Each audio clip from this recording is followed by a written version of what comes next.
Hello and welcome.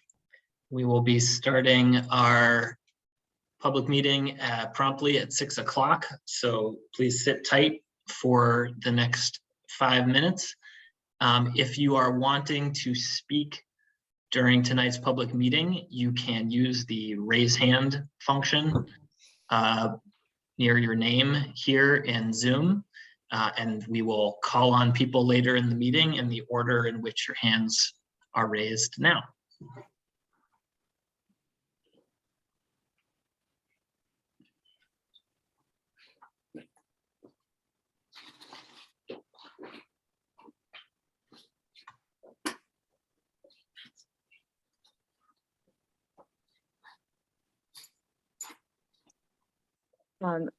Philip and Ed, just one quick thing. The YouTube connection, the broadcast feature on the webinar is a little bit different. And so I'm not sure that it's working. So our overflow capacity is not there, but we have room for 1,000 people in the webinar itself. So we should be fine. That's the only published link that's out there. So okay.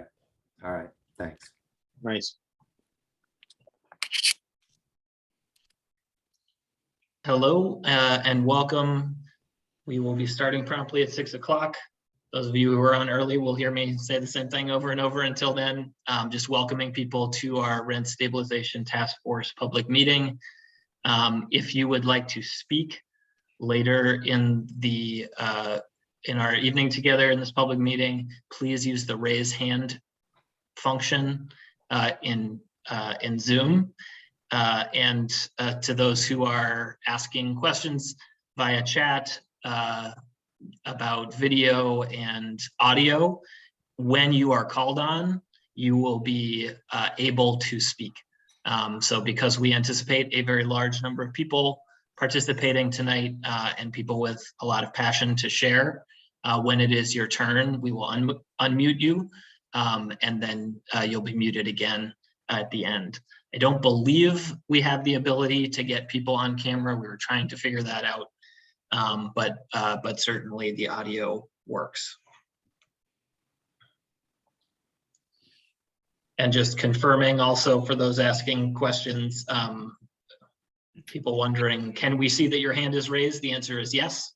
Most of the people who are here, or about half the people who are here right now, have their hands raised already. So we will again be calling on you in the order in which your hands were raised. and then Philip, I think with this, so with the webinar feature, are people able to see a participants list? And then if they click on the participants list, I think you should be able to see the attendees list, which will give you your queue. Micah, did that answer your question?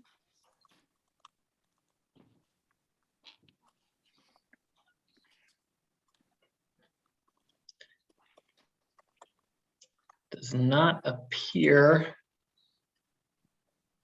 that participants are able to see the list. Someone could maybe put that in the Q&A. Okay.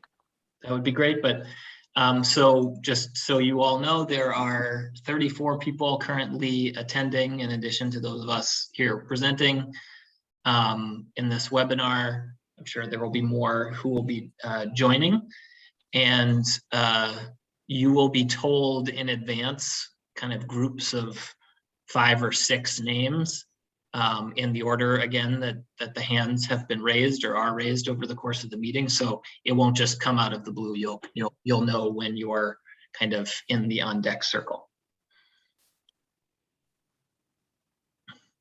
It sounds like from responses here, it sounds like some people are able to see the attendees list and others are not, which may be what may depend on how you are accessing this meeting. So welcome again, everyone. We'll be starting promptly in just a minute, our Rent Stabilization Task Force public meeting. If you would like to speak later in the meeting, please use the raise hand function in Zoom.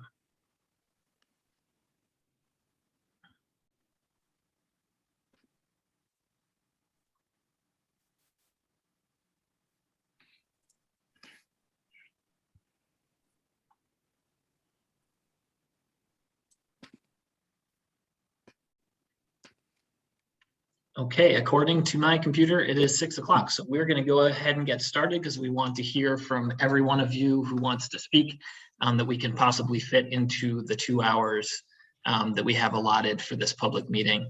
My name is Philip Cryan. I'm one of the co-chairs of the St. Paul Rent Stabilization Task Force.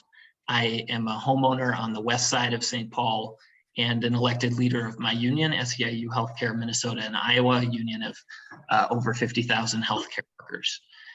Tony, would you like to introduce yourself? Thank you. My name is Tony Sani. I'm the other co-chair, and I run a youth development organization. And our hub is in East St. Paul, where we focus on equity and bringing resources, education, and access to people of color specifically. And I am a property owner myself as well. So, I'm excited to be here and hear what everyone has to say. Great, thanks, Tony. So we'll be pretty brief with setting up this meeting. Really, what we are here for is to hear from all of you, your stories, perspectives, experiences about how rent stabilization should be done in the city of St. Paul. But we thought it would be helpful to give a little bit of background about what the task force is and where we are in our process. Mayor Melvin Carter convened a task force of 41 diverse stakeholders coming from all sorts of different constituencies and perspectives to provide policy recommendations and guidance regarding the long-term picture of how rent stabilization will be done in the city of St. Paul.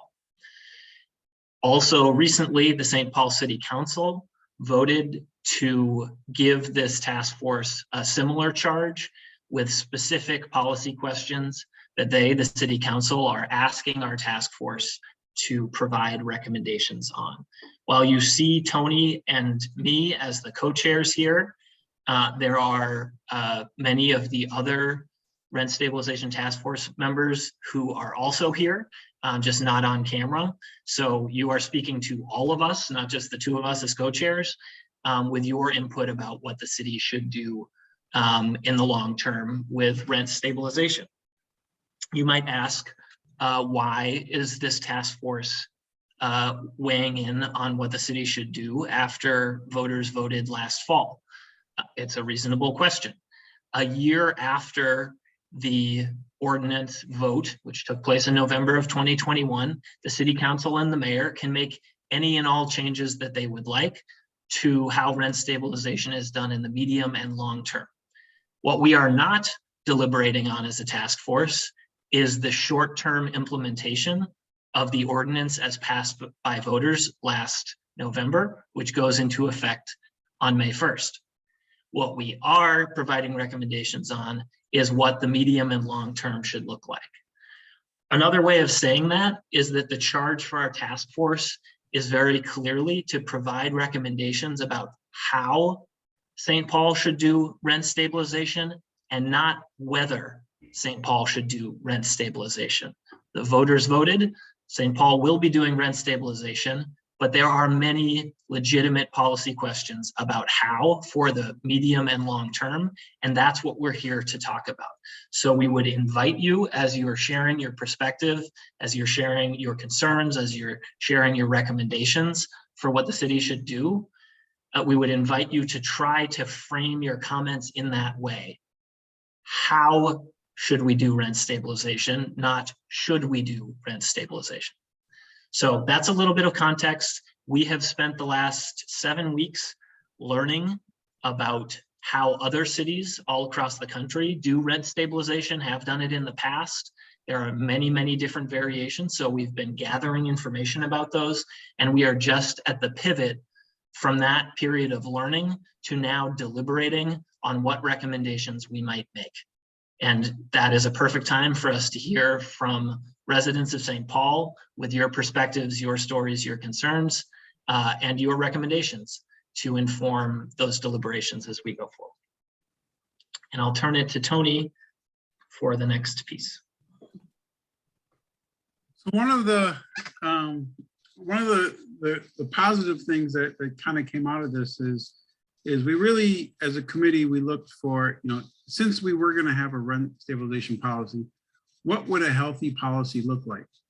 And I encourage everyone that participated or to look at this. We think that the values that this stands for makes everybody happy and everyone can live with this. So as we look to make a policy, we want to make sure that it does some of these things. And so, if you look at number one, we want to make sure that there's stability for renters in St. Paul. We want to encourage upgrades through capital of improvement. So these are some, but we also want to provide property owners the ability to recoup expenses and make it a reasonable rate on their investment. So these are 12 things, and we can go to the next slide, that as a group, we deemed all reasonable in making the policy. So when we are discussing what the policy looks like, we hope that it can hit as many of these 12 factors as possible. So this is kind of what I always want to go back to say, does it do these things? And it's a challenge because you can't do everything, but this is what the group decided was reasonable in our eyes. So hopefully everyone else gets a chance to see these things. In some sense, it covers both sides of the aisle, people for and against, but it's really about putting in something to make the community healthier so that we can prosper and people feel safe and have opportunity to live in a healthy environment. So that's all I got. Thank you, Tony. So just a couple of housekeeping items, if you could actually go back to the first slide. Just a couple of housekeeping items, and then we will dig into the main event, which is hearing from all of you. If you would like to speak during tonight's meeting, please use the raise hand function here in Zoom, and we will be calling on people in the order in which hands were raised. There is a 1 minute maximum for speaking because we wanted to have the best possible chance of hearing from everyone who gets on and wants to speak. If you reach, well, at 45 seconds, you will get a tone just giving you a heads up that you're closing in on the end of your time and should wrap up. If you are in mid-sentence and make it to 1 minute without having wrapped up your remarks, we'll ask you to finish that sentence. And then if you don't, then you will be muted. So that it's a very different format doing this virtually than in person. But just want people to have fair warning that we are going to stick to that 1 minute and finish your sentence that you're in the middle of for everyone to make sure as many people as possible can speak. If you have questions, especially technical questions for this meeting, you can use the Q&A function, which should be at the bottom of your screen if you're on a laptop. And I think you may have to hover over some dots to see it if you are joining by phone. The chat is not enabled, so you won't be able to send messages in chat except directly to the panelists. So if you have technical questions, much better to put those into the Q&A. The meeting is being recorded for accurate record keeping, and so that members of the task force who aren't present will be able to watch it and be informed by your perspectives and recommendations. And for the members of the Cura team, is there anything else in the way of housekeeping that we should cover here at the start? I think the only thing to note, thank you, Philip, is we made a last minute change. You probably will not hear a tone at 45 seconds. You will hear a voice informing you that you have 15 seconds left. So the tone was simply too annoying to stand. So otherwise, I think we're good to go. Great. So we are here to listen and to hear your perspectives and to incorporate those into the deliberations over how St. Paul will do rent stabilization in the medium to long term. And I will turn it to Ed from Cura to maybe introduce yourself and then get us started on hearing public testimony. Okay, thank you, Philip, and thank you, Tony, for your introductions. My name is Ed Getz. I'm the director of the Center for Urban and Regional Affairs at the University of Minnesota, and we are facilitating the deliberations of the task force. And so we'll be also facilitating the meeting tonight. So I'll be reading off names of in groups of 5 or 6 so that you know roughly when your time is coming up and you can get ready. And so the first group of speakers is Jean Gievenhain, Dana Kennedy, Matthew Novashevsky, Dan Humes, and Micah. And so we will begin with Jean. Jean, you have 60 seconds. Thank you. Yes, my name is Jean Gibbenheim from Ward 4. I'm with Micah and Isaiah. We owned a duplex for over 20 years. We never raised the rent even close to 3%. Renters were long-term, generally leaving when they were able to save enough to buy a home. When they did leave, they found us new renters. Happy landlords, happy renters, happy new homeowners. Under the new policy, if we would have made large investments in the property and needed to raise rent more than 3%, we could apply for that exemption.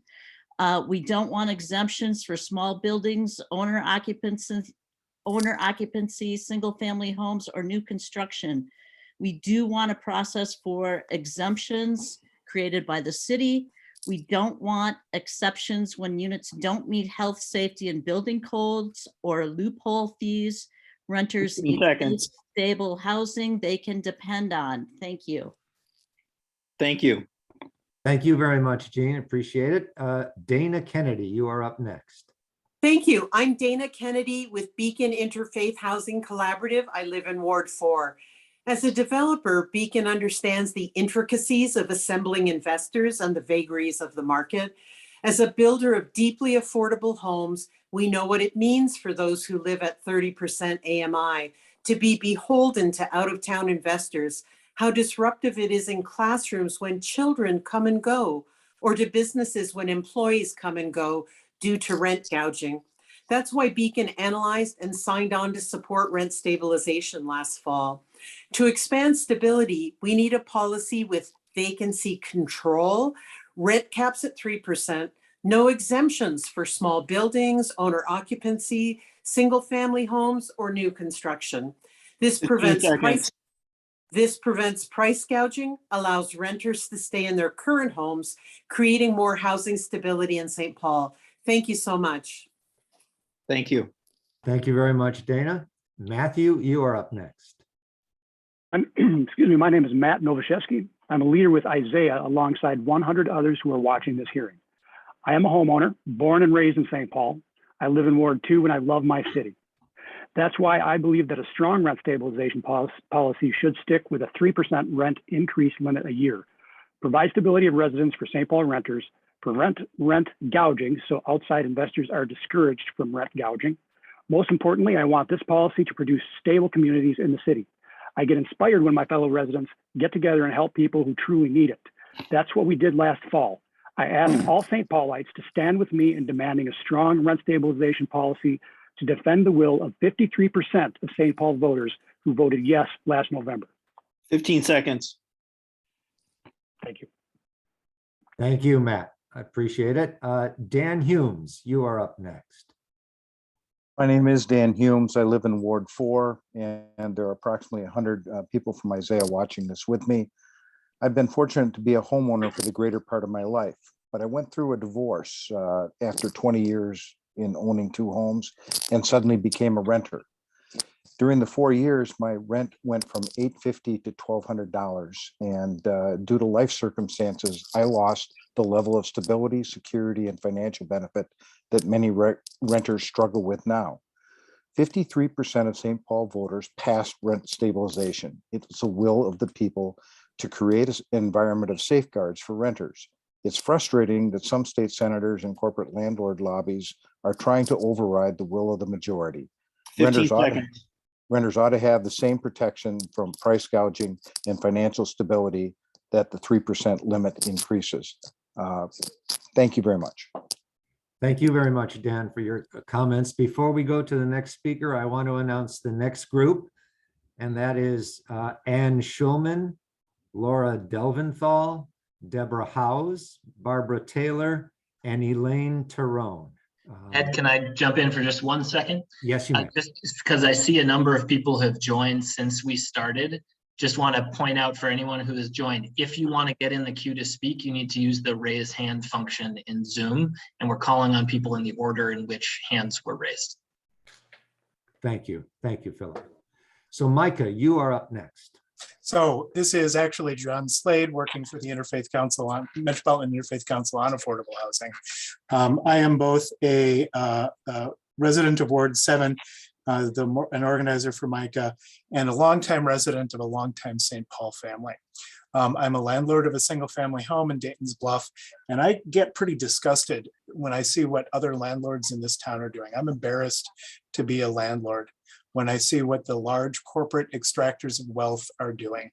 There are big apartment buildings that are getting gentrified and people who are really getting hurt by that. That's why it's so important to have a 3% fixed cap. I believe that new construction does not need an exemption. New construction can set the rent it wants at the time it gets there. Their pro forma can deal with that.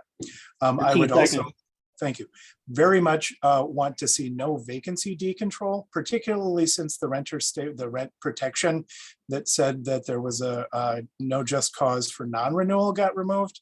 And thank you. Your time is up. Please finish your sentence. Otherwise, it can be a major avenue for injustice. Thank you. Thank you. Thank you very much for your remarks. Ann Schulman, you're up next. Ann. My name is Ann Schulman. I live in Ward 4. I'm a frontline healthcare worker and voted for rent stabilization. It's important that my vote and the vote of 30,000 like-minded people, many of them BIPOC households, count.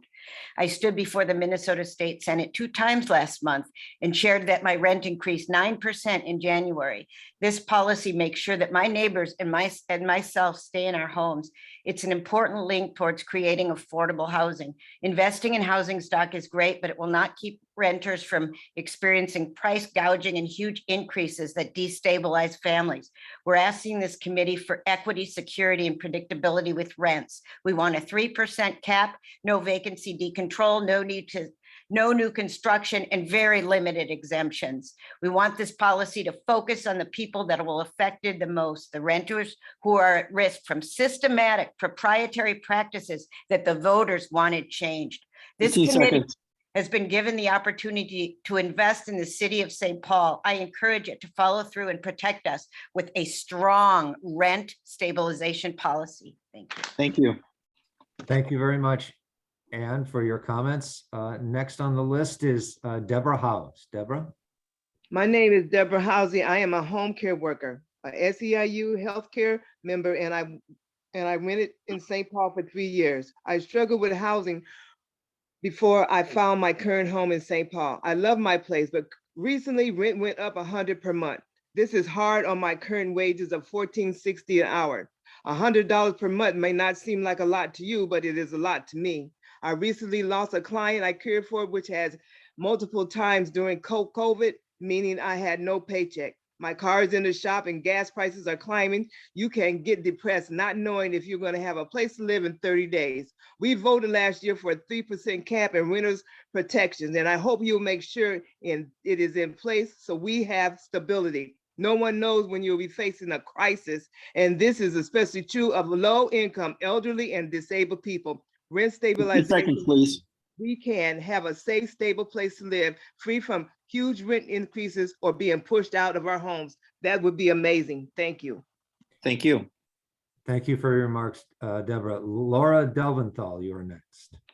Hi, my name is Laura Delventhal, and I'm a renter living in Ward 4 of St. Paul. I'm here with 100 other Isaiah leaders who are watching the hearing. I live in affordable housing, but affordable housing quickly becomes unaffordable when your surrounding neighborhood rapidly gentrifies. With 4 luxury apartment buildings now surrounding mine, our family's rent was able to be raised by 22% in just 3.5 years. I have watched many long-term residents, many residents of color forced out of my building due to these dramatic rent hikes. Last year alone, my rent went up by over 6%. 3 more luxury buildings are about to be finished. Me and my neighbors cannot wait. We need rent stabilization now. A 3% cap on rental increases is essential if we are to keep people in their homes. And I'll add, if any new building exemptions are contemplated, it's essential that the new affordable housing units being built are not included in this exemption. The units cannot be truly affordable if their rent can be raised by more than 3% a year. Thank you. Thank you. Thank you very much, Laura. Before I go to Barbara and Elaine, let me announce the next group of speakers after them. Andy Dawkins, S. Thaler, Patty Mack, Jennifer, and Tracy Roscoe. You are in the next group. But first, Barbara Taylor, you are up next.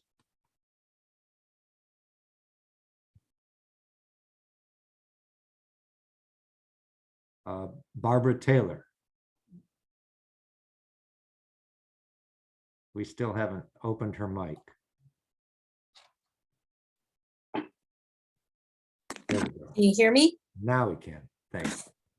I'm Barbara Taylor, and I am a resident of Ward 3 and one of over 100 Isaiah members watching this hearing. I'm a retired homeowner who chose St. Paul for its diversity and neighborhood feeling. I worked and voted for rent stabilization. I am angry that there are attempts by some to dilute this ordinance. My vision is that this ordinance will be enforced as it was envisioned with no exemptions. A strong rent stabilization policy prevents price gouging, provides stable rent increases each year, and housing stability for St. Paul renters. People need to be able to budget for their rent, as I do for our mortgage. We all benefit from stability in our local community. 15 I want seconds, a please. St. Paul where all voices matter and there's economic stability for all. Thank you. Thank you. Thank you very much, Barbara.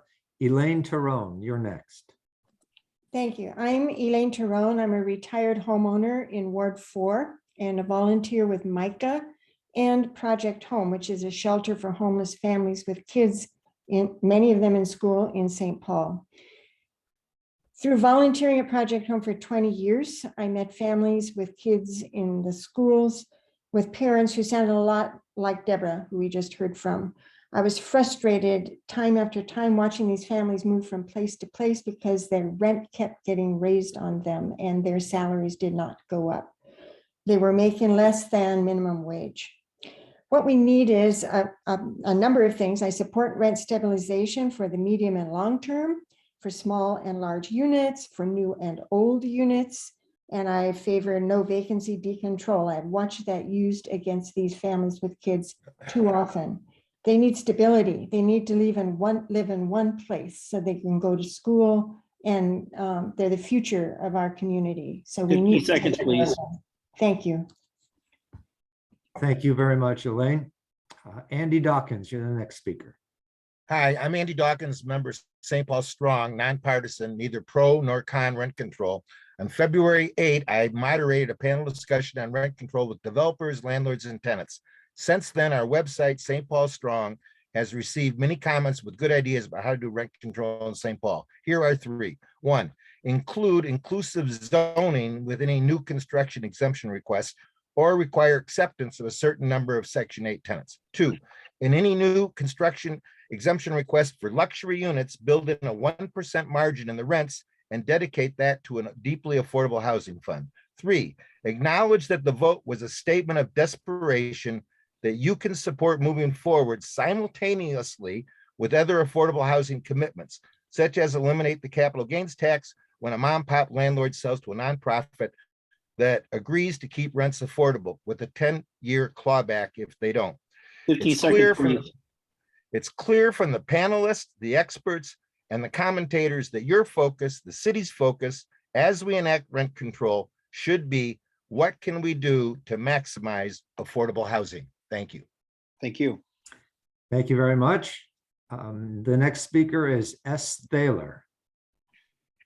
Yes, this is Skip Fowler. I'm a former landlord in St. Paul and Minneapolis. I sold everything I had. I had 16 apartment buildings in St. Paul, 254 apartments that were kept. You could eat off the floor. I kept flower pots. I had pictures in the hallways, kept the paint off the baseboard, etc. And when this came forward, I said, I am no longer going to be part of this. I cannot run a business. When insurance goes up 12%, utilities go up 35%, Maintenance goes up 20 to 25% with gas price increases, wage increases, and so on. I would have been out of business in 3 to 4 years or shorter. 15 seconds. And bottom line is that if you do not have some type of escalator or some type of protection against inflation, you will lose a lot of landlords like myself. You already lost. I'm the opposite of a slumlord, and I kept my buildings nice, and I was very unhappy when all this came down. So the deck is stacked right now because a lot of people like myself are in the minority. But the bottom line is that you're going to create slums in the cities in the next 10 years. Thank you. Your time is up. Please finish your sentence. Thank you. Thank you for your comments. Next up is Jennifer. Actually, I think it's me, Patty. Okay, go ahead, Patty. Hey, I'm a small landlord and have been keeping rents low and stable, but now I have to raise rents 3% every year or I'll be severely limiting the rent I can get when the current tenant moves out. For example, if they've been there for 6 years and decide to move out and I haven't raised the rent, which I tend not to do, when they move out, I will only be allowed to raise the rent 3% or maybe 8% if I can argue it. So the 4-bedroom, 2-bath, 3,000 square foot home, I get $1,900 for now. In 6 years, will only rent for $1,957 at 3% or maybe $2,052 at 8%, while neighboring homes of similar size and location will be renting up to $2,700 or more. So even if I raise my rents 3% a year, I'm limited to $2,200 in 6 years because I'm starting out having kept my rents low for my tenants. So my tenants are naturally disappointed and I don't believe it's equitable. And I think landlords should be allowed to raise rents more than 3% in between tenants. And the rule is really hurting all the landlords who in the past have been helping tenants with stable rents. Thank you. Thank you. Thank you very much for your comments, Patty. Before I go to Jennifer and Tracy, I want to announce the next group of speakers, and that would be Bara Berg, Mercedes Lee, Dwayne Johnson, Sean Lim, and Iani. But next up on our list is Jennifer. Hi, my name. Sorry, Jennifer. Ed, I just want to let you know, Tracy Roscoe is in a panelist mode just because of technical difficulties. So we just need to have her on that side, please. Okay. Sorry, Jennifer. Thank you. My name is Jennifer Spadini, and I am a property manager. I manage scattered site units in St. Paul. Scattered site owners are small operators. The rules are cumbersome and hard to navigate. This 22-page document is daunting, and most mom and pop small operators will need CPAs or a lawyer to figure this out, making these rules inaccessible to everyone. I have 2 suggestions. 1, exceptions for a reasonable return need to be simpler. Number 2, vacancy decontrol is needed and essential to preserve St. Paul's unique housing stock. I know preservation and well-maintained units is important to the city. Let's show it. Thank 15 you. seconds, please. Thank you. Okay, thank you very much, Jennifer. So next up on our list is Tracy Roscoe. My name's Tracy Roscoe, and I'm a renter in Ward 2. I'm here tonight with over 100 people watching this public hearing with Isaiah. I've been a renter on and off in St. Paul for the last 10 years. I'm on a limited budget, and not knowing how much my rent would increase has had me crunching numbers in various scenarios and praying that I would be able to afford a roof over my head. It's made me emotionally drained and physically sick in some cases. Please join me in protecting this policy and ensure that all renters have a predictable rent increase of no more than 3% a year. Housing is a basic human right, and every person deserves to have a home that they can afford and a place where they can feel welcomed. Thank you. Thank you. Thank you very much. Bara Berg, please. You're next. I'm Bara Berg, Ward 1. I am concerned about this whole determination to have changes in the ordinance on November 3rd of this year. People voted for the ordinance that we voted for. It is the law. The city should have arranged for implementation to begin preparations immediately. We're now almost 6 months out from the passage of the ordinance. There is still not a rent stabilization board, which is needed to record base rents, establish rent increases, receive and examine landlord applications with no self-certification. They need to maintain records of documented capital improvements and code violations. There should be a fair chance to test what the voters of St. Paul passed. 15 seconds, please. 5 years before any modifications or changes, preferably 10 years before we change what the voters asked for. Thank you. Thank you very much for your comments. Next on my list is Mercedes Lee. Hello, my name is Mercedes Lee. I'm a homeowner in Ward 6, a member of St. Paul Federation of Educators Committee on Political Education, a Take Action Minnesota Political Committee member, and a second grade teacher in SPPS. As a teacher in SPPS, I'm part of a district that serves over 38,000 families, people who need and deserve stable housing options and rent prices that are fair and predictable from year to year.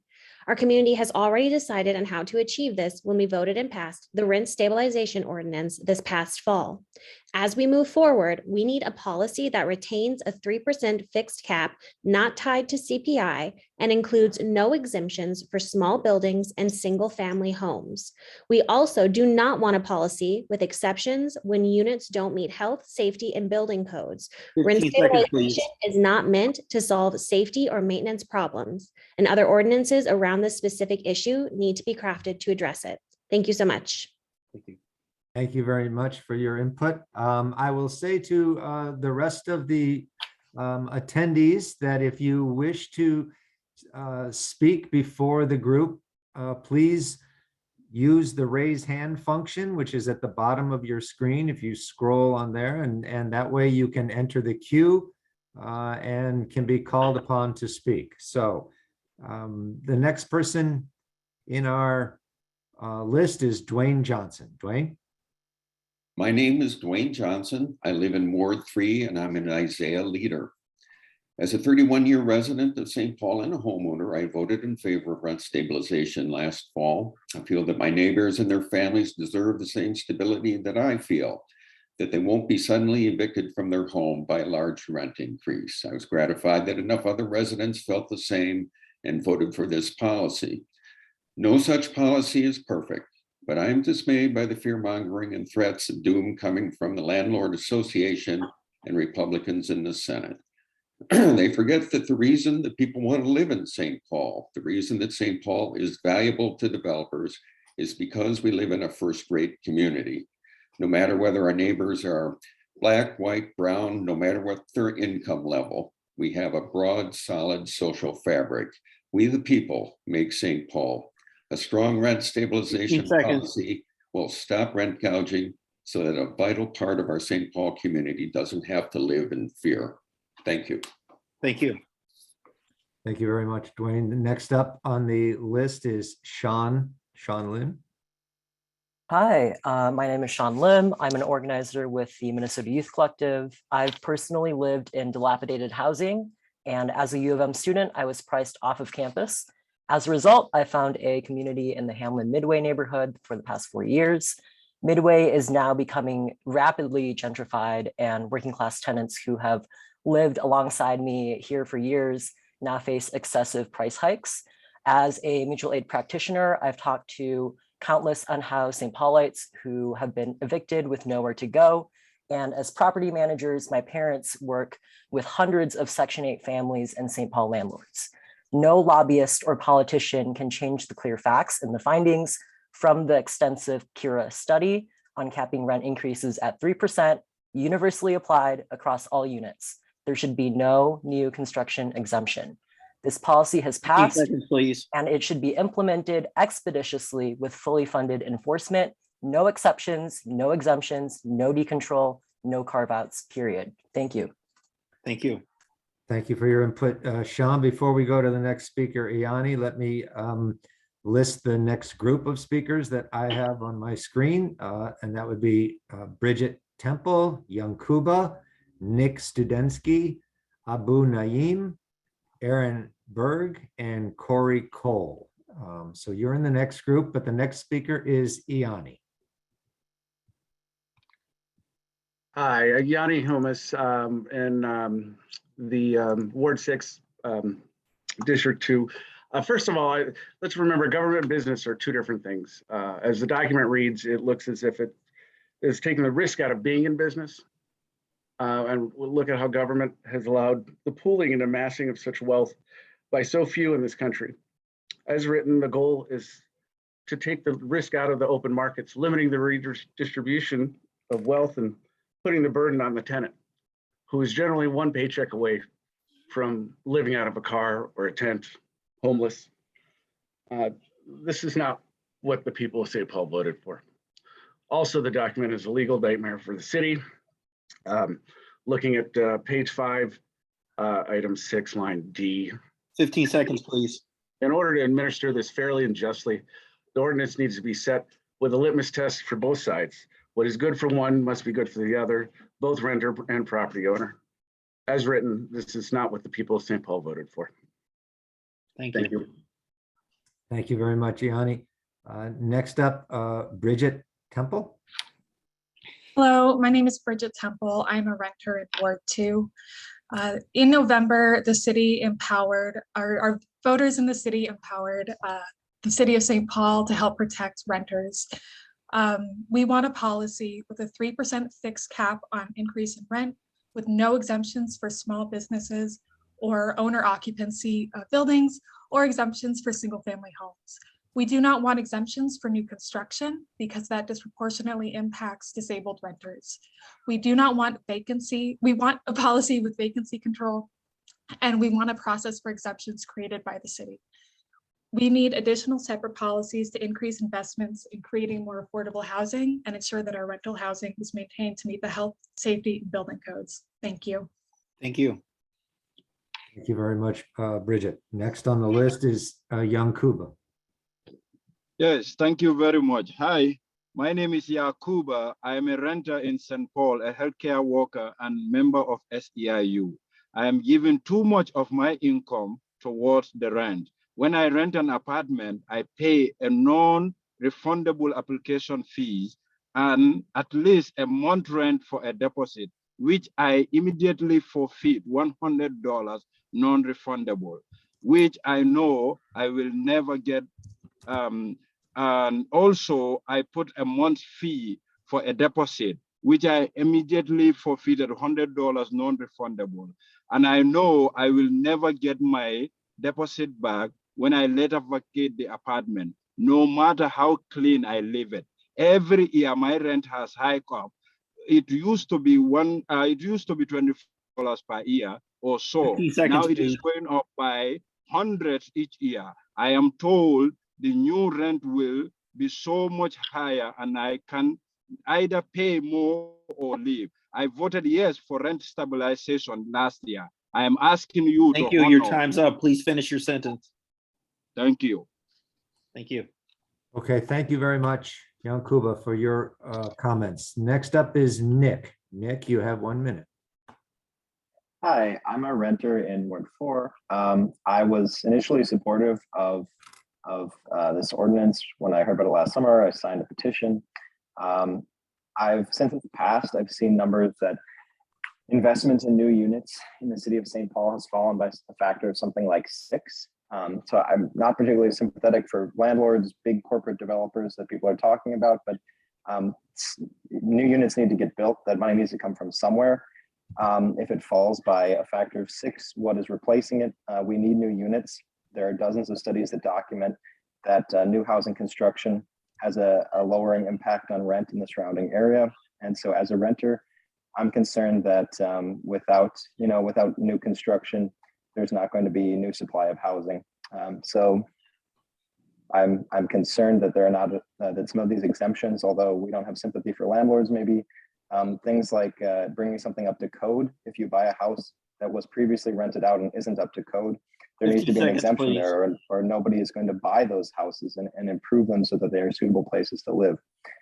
So thank you. Thank you. Thank you very much for your comments. Next up is Abu. Abu, you have 60 seconds. Hi, my name is Abu Naeem. I'm a renter in Ward 4. So recently the DSI have put out their rulemaking process and how the ordinance will be implemented on May 1st. So first I would like to ask the task force, will you comment on this? And can you influence it? Can you make a public comment to the rulemaking process of the city to allocate it? Because you have a voice in this process. And part of the rulemaking process that I'm concerned with is tenants not being informed of a price increase. So according to the rulemaking process, the tenants will have to do a lawsuit you have to bring it to court to challenge any sort of rent increase greater than 3%. And also I would like to ask the task force, have you considered thinking about climate change? 15 seconds, please. Right now, Minnesotans are paying the highest they have paid and for energy costs for heating. And with capital improvements, you can improve the quality of housing using inclusive financing. So there's ways to pay back investments for tenants who are saving money, and you're improving the quality of the residential space. Thank you. Thank you. Thank you very much, Abu. The next speaker up is Aaron Berg. Aaron? Good evening. Can you hear me? Yes. Okay, great. My name is Erin Hannafenberg. I am a St. Paul property owner and also the Deputy and Policy Director at Rethos, which is a St. Paul-based nonprofit community revitalization organization. At Rethos, we know the inherent value of old buildings and the sense of place that they provide, and rehabilitating and adapting former office buildings, warehouses, schools, factories, and hotels can create housing while also employing people in construction trades and saving valuable materials from landfills.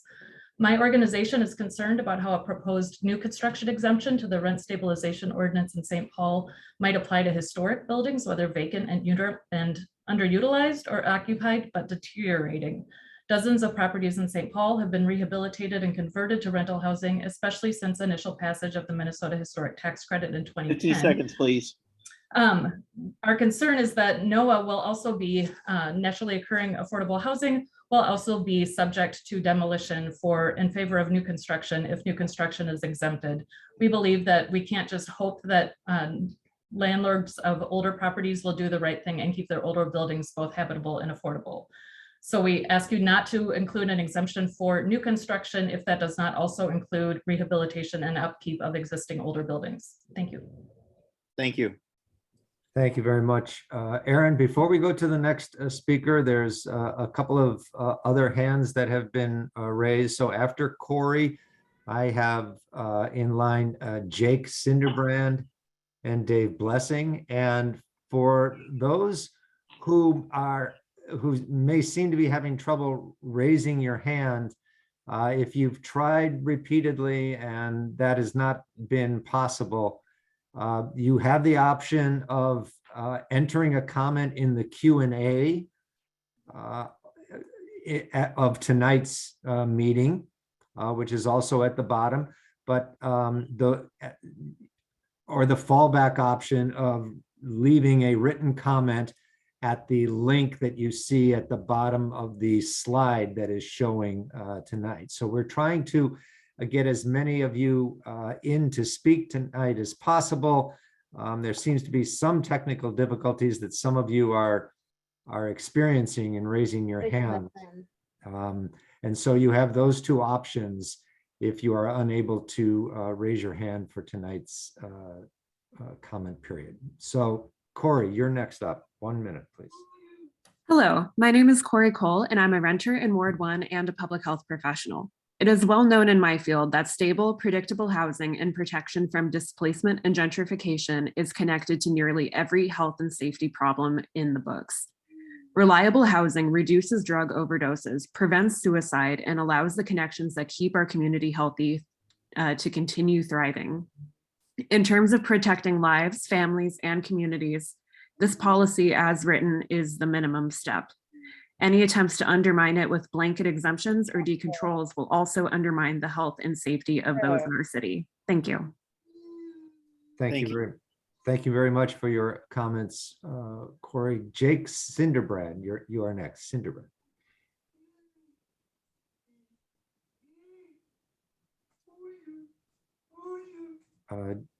Jake?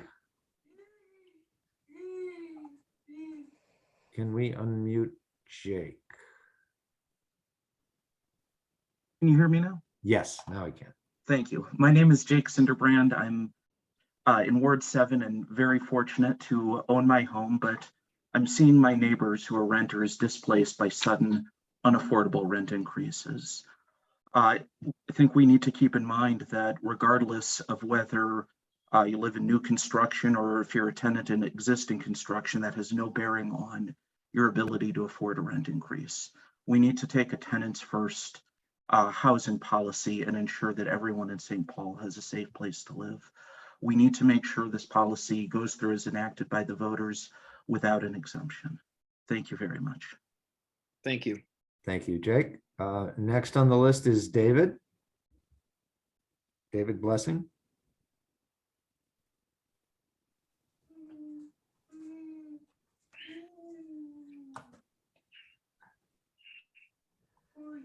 All right, here I am. You guys hear me? Yes, now we can. Thanks. All right, I'm from Ward 7. I'm a lifelong renter on both the east and west sides of St. Paul, currently residing in Ward 7. And it used to be you could move around the city easily for a job or for any reason and rent affordably in any part of the city. Rent was just a part of the monthly budget. Today, however, rents have reached a scale where most daily goals you do throughout the month are just to make rent payments. It's an unjust and unsustainable portion of a wage earner's income and wreaks havoc with one's sense of well-being. I support a 3% cap on all rent without exceptions to create a universal, affordable, stable housing market. The cap should be applied to all rental units across the city, including vacancy control. Landlords can benefit from a process of exemption if they need to adjust their rent increases, but this would be run by the city. In closing, my lifestyle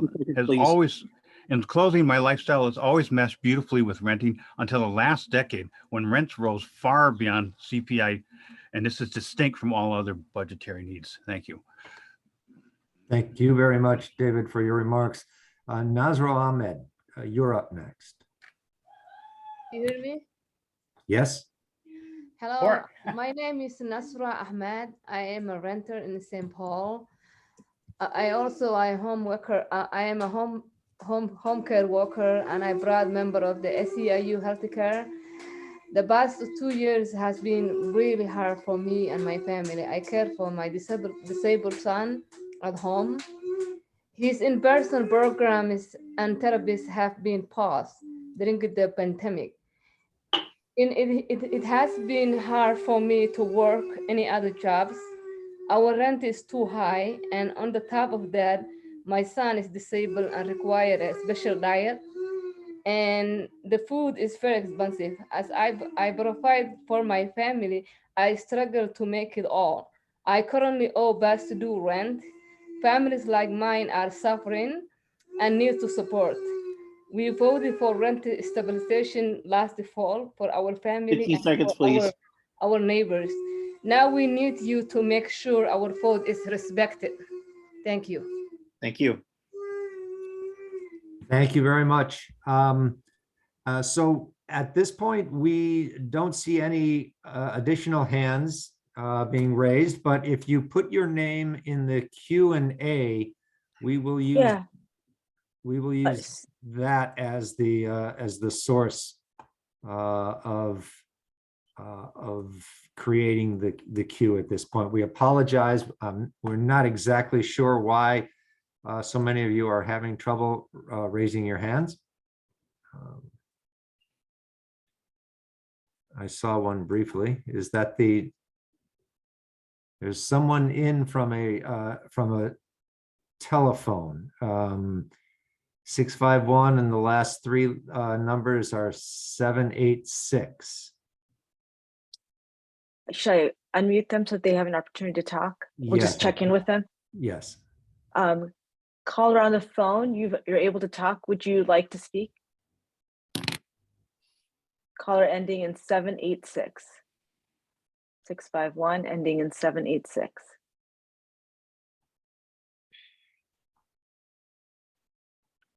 Okay, we'll take that as a no. And then I see that Patty Mack has her hand raised. Right, and she's spoken once. Let's, Patty, do you I have? think, Yeah, I think she has a question here in the chat, which is, can you leave the link for a written comment on the chat so we can copy it? So we can click it or copy and paste it. Yes, I can try to do that. sure. We will put the link to the written comments in the chat so that you can copy and paste it. We also encourage you to use the Q&A if you want to queue up to give oral comments tonight. There are 132 participants by my count on the call at this moment. We've heard from about 30 people so far, at least orally we've heard from 30.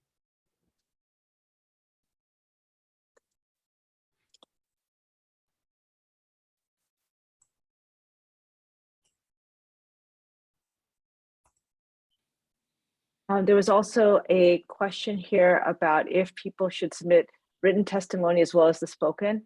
The spoken is just fine. We're going to have a transcript of this, and so we'll be using that to take down notes and to get the detail from all of your comments. So we'll have that good documentation there. Okay, Kate Hurley has her hand up. Can we allow her to speak? Yes. Hi, my name is Kate. I'm a property owner in St. Paul. I own and operate 1,500 naturally occurring affordable housing units in Ramsey County. I'd like the committee to consider the following when implementing this policy. I'm going to quote the Isaiah website to start. Everyone deserves to have a safe, stable, and affordable place to call home, and that's part of my job. I'm 100% in favor of promoting and providing affordable housing, and I hate increasing rents. However, if the rent stabilization ordinance is implemented as it was intended, it's going to deter owners and operators from maintaining and upgrading their communities. I'd like you to recognize that landlords don't control the following things that ultimately impact rental rates: 30% increases in gas prices, 12% increases in property taxes, the cost of inflation when it comes to materials needed for maintaining properties, the increasing cost of labor. There needs to be exemptions to this policy in order to create and maintain safe, stable, and affordable housing in St. Paul. Thank you. Thank you. Thank you for your comments, Kate. Appreciate the link to the written form has been added to the chat, so you can click directly on that and be taken to the form.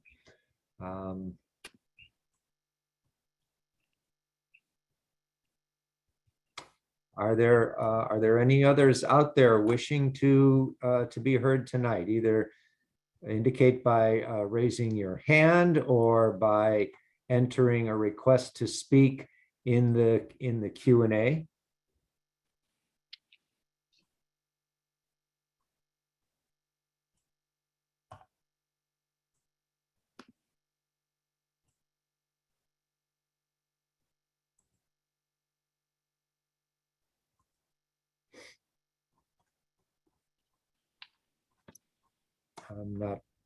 I'm not seeing any additional requests to speak. So this is Philip, one of the co-chairs of the task force. I am also not seeing others wanting to speak. We kind of anticipated that we would There's have. one hand. There's one hand up. Bull here. Go ahead, Bo. Hey, how you guys doing? Hello, can you guys hear me? Yes, we can. Thank you. Awesome.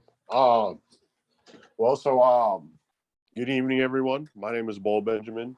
I am a resident here at the Hamlin Midway area, renter, pretty close to the Alliance Field Stadium. And I also am an organizer for SEIU Local 26. I wanted to speak on behalf of myself and a lot of our members who are also renters in the area, and saying that, you know, we believe that what St. Paul had voted for in this last election is, you know, it's definitely the will of the people and definitely reflects like the type of response that we need for this housing crisis. Like I had mentioned a little bit ago, I live in the Hamlin Midway area, pretty close to the stadium, and I've seen my rent go up like $150 in like the last year before November.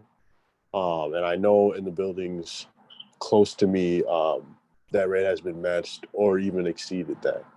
And so, yep. And so, yeah, I would say that we are all in support of this, and we need to have more protection for renters. Thank you. Thank you. Thank you for your comment, Bull. Philip. So I was just going to suggest, given that we thought we would have more people wanting to speak, we've had really tight time limits. We do have a lot of people on. There's 132 people for those of you who can't see the attendees list. And as Ed mentioned, most of those folks have not gotten in the queue, at least not successfully gotten in the queue in order to speak. So certainly we have a preference for people who have not spoken yet. I see a hand that just went up. We'll call on in just a moment. Anyone who hasn't spoken yet, please raise your hand or use the Q&A, and we will call on you ahead. But if people want to speak again, who spoke in a compressed way to get into the 60 seconds that we required, you can also get back into the line to speak a second time.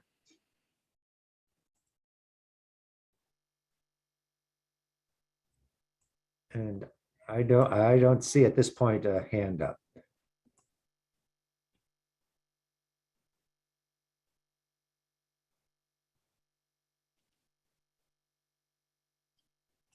Oh, there we go. S. Thaler.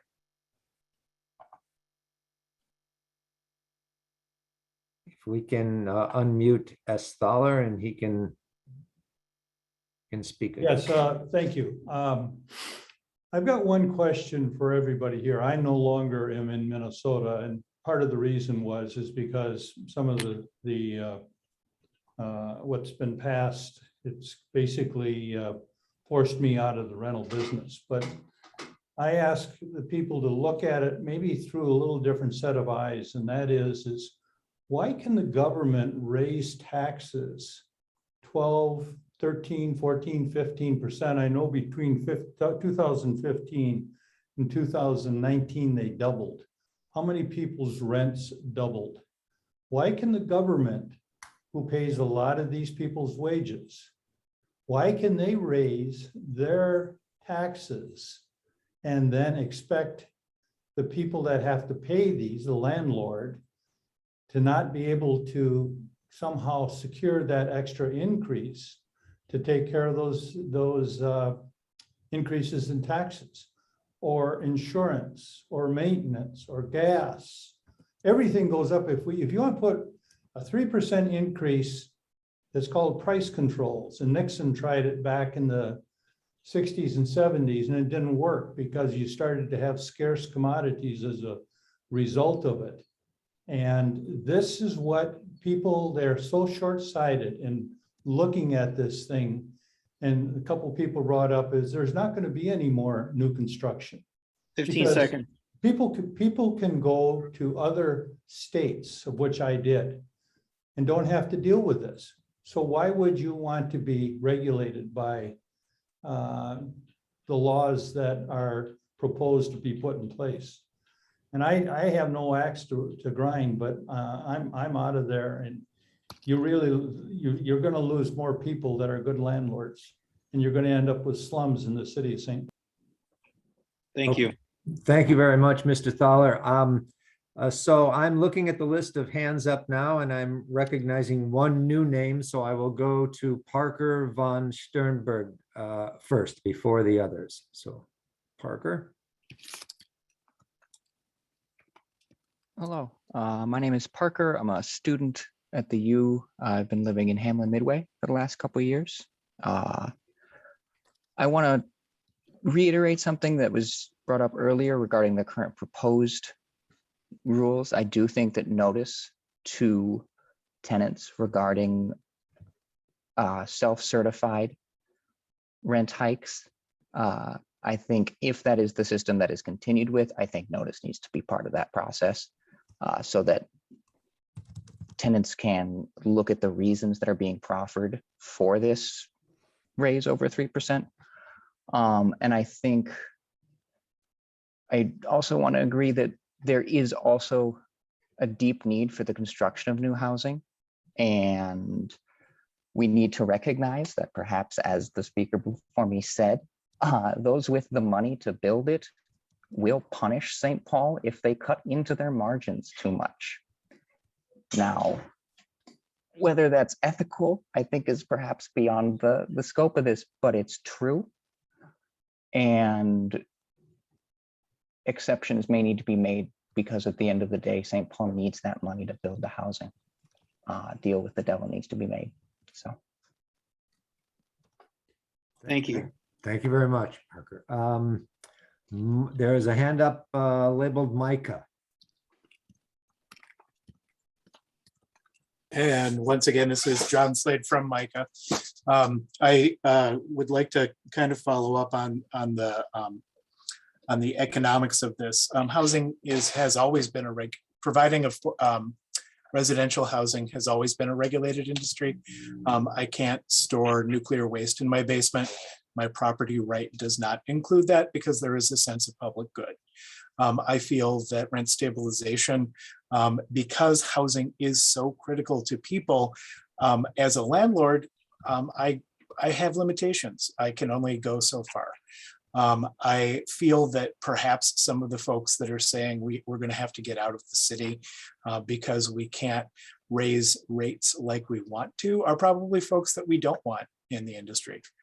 And so if some of those folks who are looking for a quick turnaround on jacking large apartment buildings are out, that's actually for the benefit of Minnesota.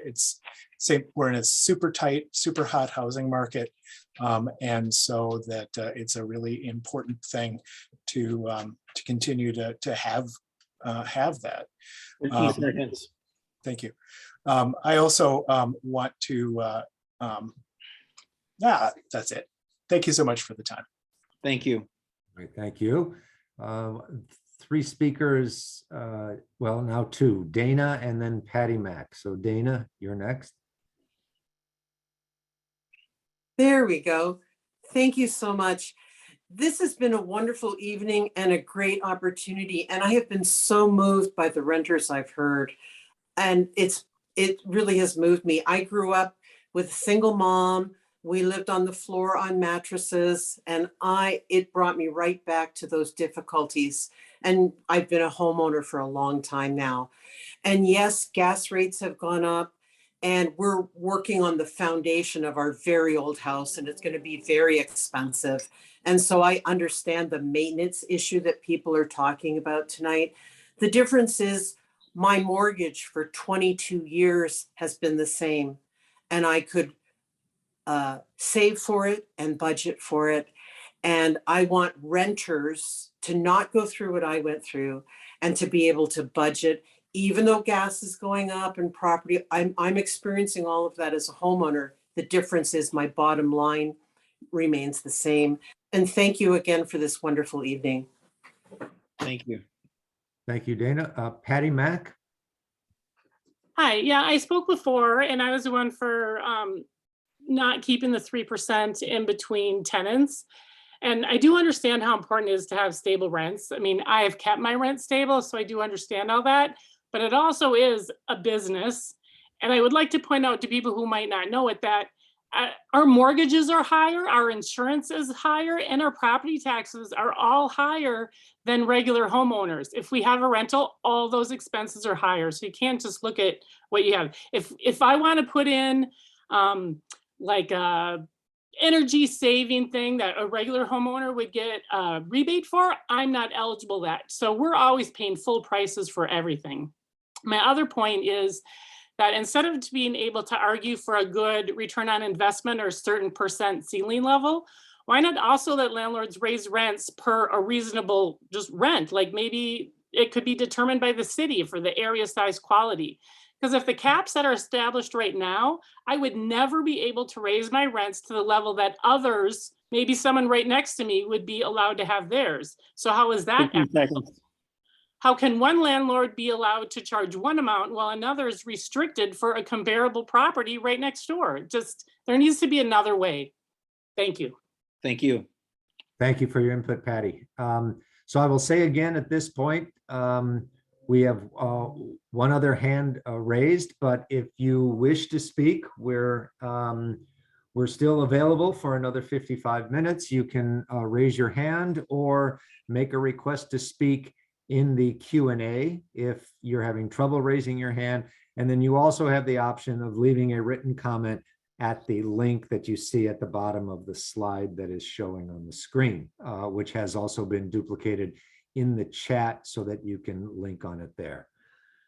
Sean Lin, 60 seconds. Thank you. Yeah, I would like to kind of push back on what was just said a bit. Again, my parents are property managers. They work with immigrant families. They work with Section 8 families. They work with landlords.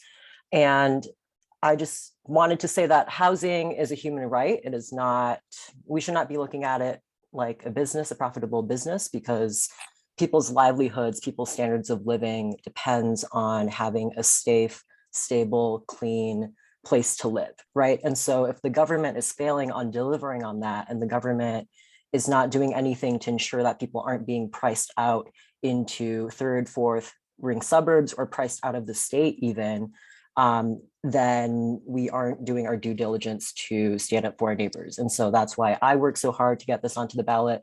That's why I have fought to get petition signatures, and that's why I'm going to continue to advocate for this policy and no exemptions, because housing is a human right and people need a place to live, and it's the right thing to do. Thank you. Thank you. Thank you. So this is Philip, one of the co-chairs of the task force. Again, just reiterating what Ed said, we really do want to hear from as many people as possible. We have plenty of time for that. If you would like to speak and haven't done so, please either raise your hand or put that in the Q&A. I don't think we'll keep the meeting going until 8 o'clock. If we don't see more people wanting to speak. If you have spoken once and would like to speak a second time, as some others have, by all means, please raise your hand or put that in the Q&A, and we can hear from you a little bit more, since our time limits were so strict.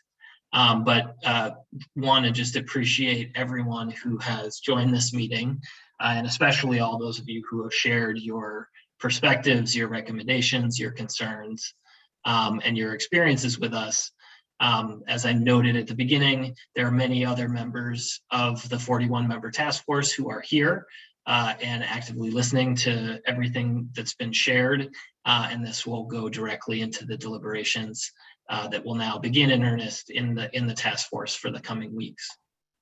I don't see other hands up. There's one. David Blessing. Hello, can you hear me? Yes, we can. I just wanted, the reason we're here is because rents went up 3% for decades.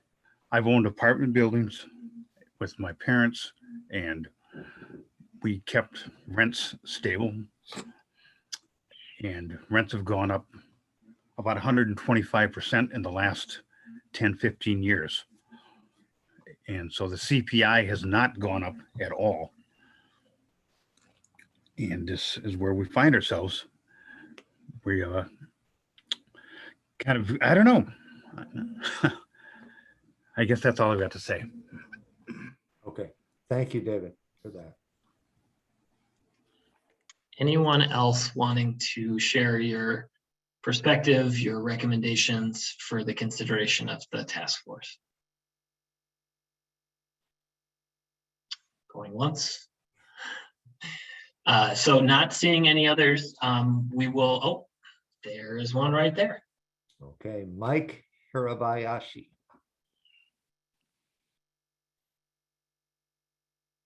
Okay, can you hear me? Yes. Great. Hi, I'm Mike Hirabayashi. I live in Ward 6. I used to work security at the MIA for 5 years, and I was union started during that time and negotiated contracts. I'm well familiar with how quickly inflation rises. I studied that a decent amount, and I'm also equally familiar with how stagnant wages have been. People have been squeezed harder and harder every year for decades, with corporations announcing record-breaking profits all the time. and that was before COVID. So people are just getting crushed these days with the housing insecurity at record levels. We need rent stabilization, and we need to respect what St. Paul voted for. Thank you. Thank you. Thank you for your comments, Mike.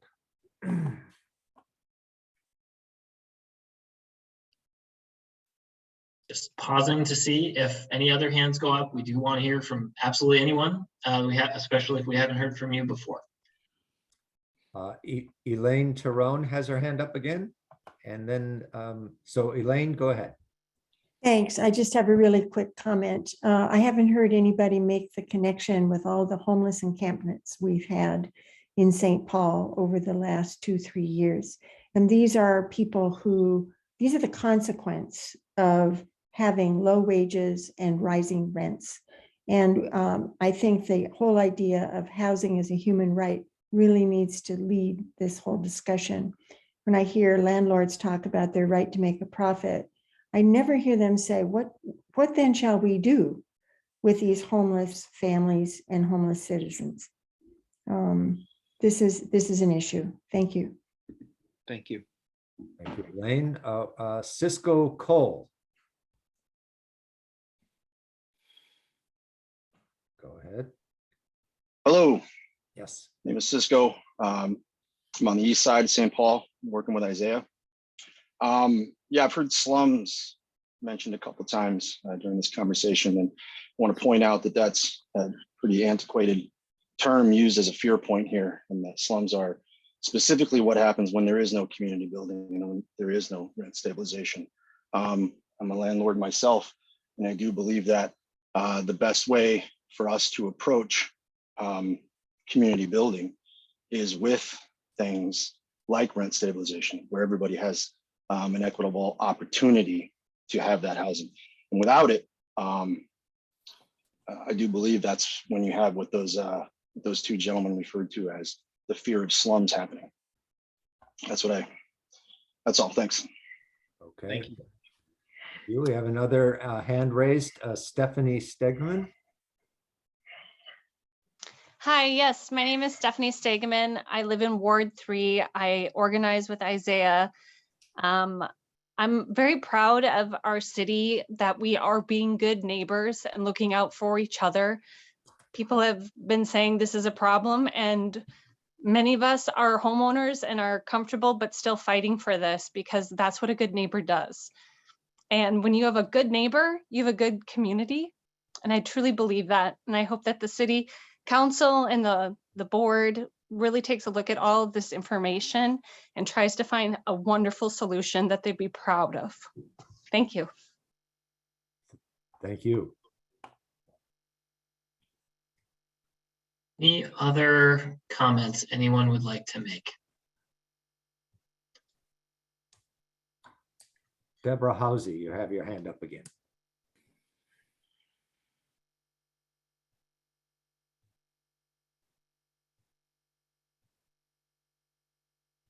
If you are speaking, we can't hear you. Right, there we go. I was hoping that we can all get together, come together and get along and come to a solution so that it could work for all people involved. And yes, housing is a human right for all Americans and people working, and we don't have enough money. Gas prices are going up, everything. The government has hoodwinked us, and that they need to work with us, making sure people get what they need and no homelessness here in our state that has how much surplus money, and we all should be able to get what we need. And I just want to say, I'm just feeling some tension. Maybe it's just me with the landlords and the renters and the haves and the have-nots, that we have got to make this thing work. And this should not be our last hoop-de-rah of talking this out. And the people have spoken. Thank you, Deborah.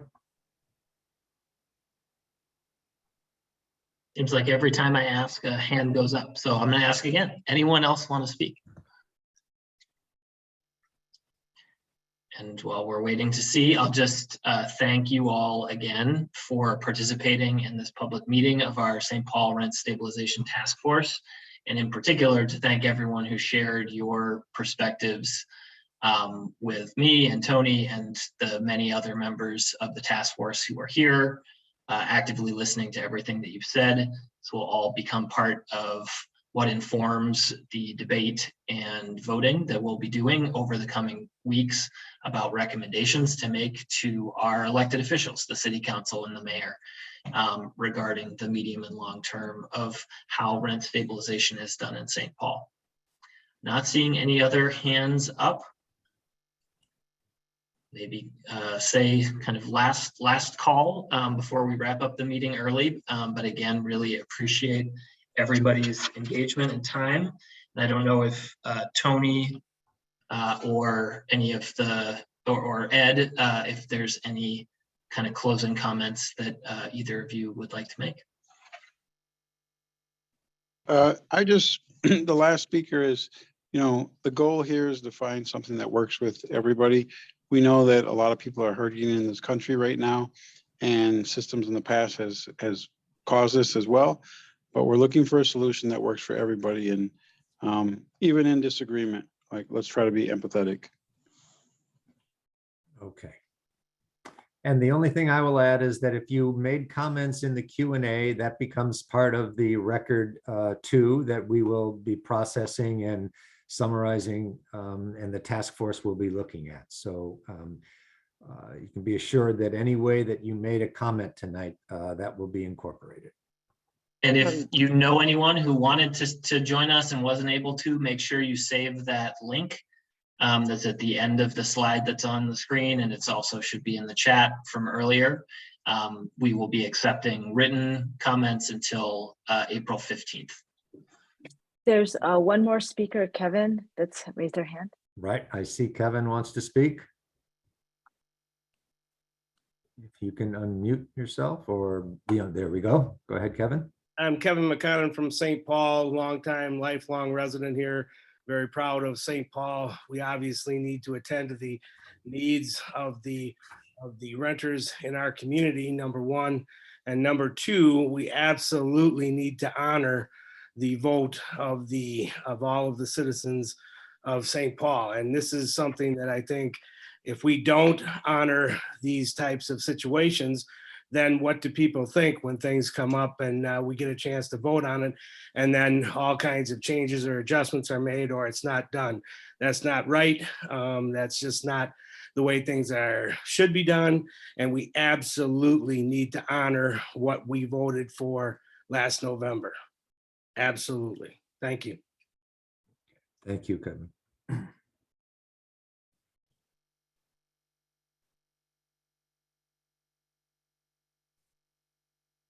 Not seeing any additional hands up. Thank you again so much to everyone who shared your perspectives tonight. And thank you for being engaged in this important part of the democratic process. We will be engaging in our deliberations the coming weeks. I believe it's the end of June. Do I have that right? Is when recommendations should be coming out from the task force. Thank you all very much. Good night.